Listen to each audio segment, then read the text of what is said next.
Well, welcome to Focus today. And, well, our guest, I'm sure if you are a football fan, you have heard of his name.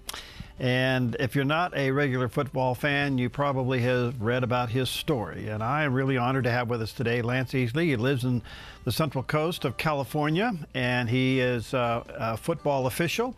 He made a call during a very important game between the Green Bay Packers and the Seattle Seahawks, and but he has another life, and we do want to talk to him about that. But Lance, nice to have you with us, my friend.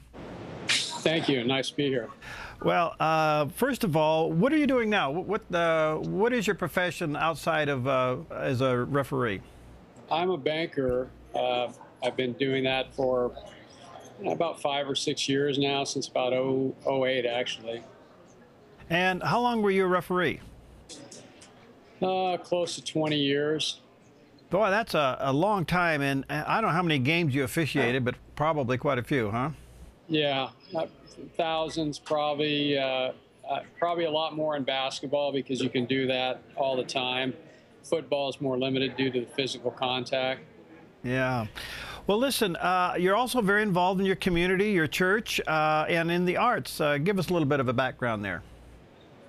Well, I've been a born-again believer since 1985. I was in the Screen Act. I still am in the Screen Actors Guild. I was an actor in Hollywood, and I became saved in 1985, February 14th, and I left the film industry back then.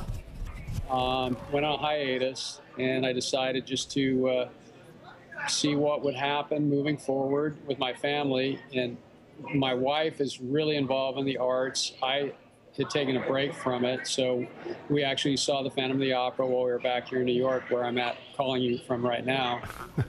As far as my church, I'm involved with a small community church locally, and we are just a Bible-based church that studies the Word every Sunday. Good. Good. Other things like that. Well, that's wonderful. Well, listen, you made a call during a game, and it changed your life, needless to say. Tell us about that call. Well, it's that call itself. I always like to go back to the play, is that the play itself was really unique and different. The next morning when I woke up, I called the NFL office and I talked to my supervisor. Said, "When was the last time you saw that call?" And he was dead silent. He had never seen the play. I had never seen it. I talked to many coaches, many officials. They had never seen that play. So here I was on Monday Night Football in front of 18 million people, stuck with that play. And it didn't go the way that I had hoped it had gone, where the receiver or the defender would bat the ball out of bounds, which is what they're coached to do. Instead, they tried to possess it, and now I had these guys going to the ground, and I have a simultaneous possession play that I had to deal with. And most people just do not understand the rules of control, the rule of possession, and it's really spelled out in the NFL rule book. So fortunately, I understood those things. However, still people will disagree with my interpretation. What happened to you when you made that call?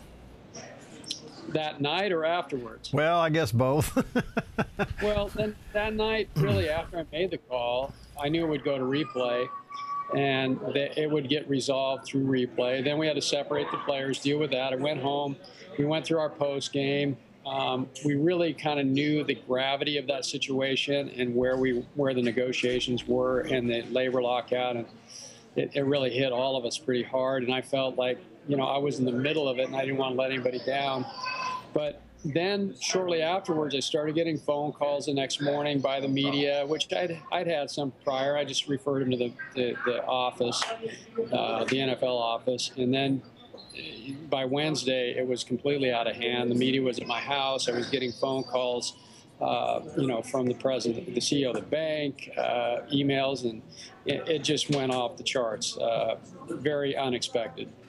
All right, so you stuck with the call, but logistically, you can't change that. Once you made it, you made it. You're living with it, right? Yes. Okay, and so how bad was it for you? Well, for me personally, this is what I always tell people. I'm a person of faith. I'm a former Marine. I'm an official. I'm also been in sales and marketing for 30+ years. I heard the word no a few times. So I'm pretty thick-skinned and have a steel trap for a mind. And it didn't really affect me that much, even though people thought it might.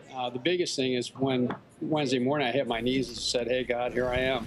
Yeah. It's a little bit overwhelming seeing your name all over TV and all this attention pointed at you. But I was more concerned with the people around me, my wife, my coworkers, the people that cared about me. And they were suffering from it because they were worried about how it was impacting me. How did your wife handle it?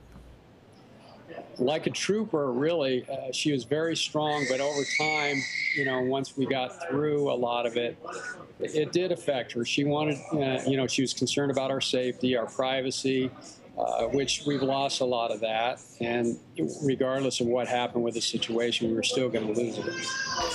Now, you made a comment. You said second-guessing a decision is almost as bad as hesitating or procrastinating beforehand. Explain that. Well, if you've been trained to do something and you understand what you're doing, a lot of people today, especially in leadership, I look around, I see people putting, you know, licking their finger, putting it in the air and feeling which way the wind's blowing and what the poles are. If you're a person of conviction and courage and you just need to make that decision, step forward instead of being frozen and second guessing, which I did. And if you're wrong, you can correct it. But at least that's a part of my whole, the deaf and the noise. If you look at the back of my book, you can tell the acronym that I came up with. In fact, I'm in a very noisy place right now.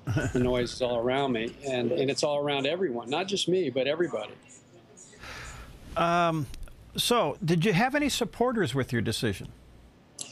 Oh, yeah. A lot of people that understand rules, and of course, Seattle Seahawks fans, they think it was the best call that was ever made. But I'm going to speak up there in a couple weeks to a large congregation, and I'm going to ask them the question. They may hear this.